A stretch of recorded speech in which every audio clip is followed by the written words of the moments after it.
ایک نوجوان اپنی زندگی کے معاملات سے کافی پریشان تھا۔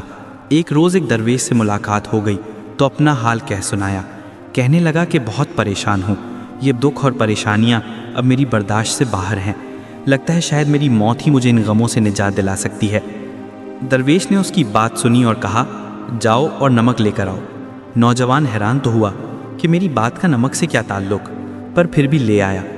درویش نے کہا، پانی کے گلاس میں ایک مٹھی نمک ڈالو اور اسے پی لو۔ نوجوان نے ایسا ہی کیا تو درویش نے پوچھا، اس کا ذائقہ کیسا لگا؟ نوجوان تھوکتے ہوئے بولا، بہت ہی خراب، ایک دم کھارا۔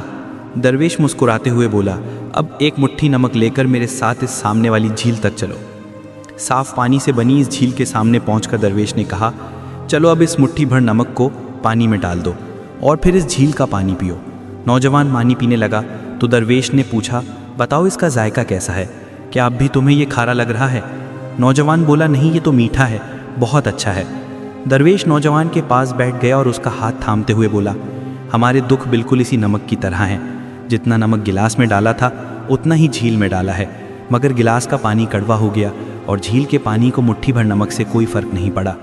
اسی طرح انسان بھی اپنے اپنے ظرف کے مطابق تکلیفوں کا ذائقہ محسوس کرتے ہیں۔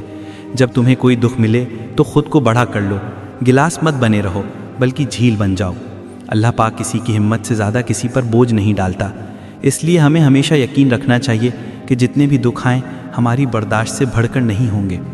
سبق: اللہ پاک کسی کی ہمت سے زیادہ کسی پر بوجھ نہیں ڈالتا۔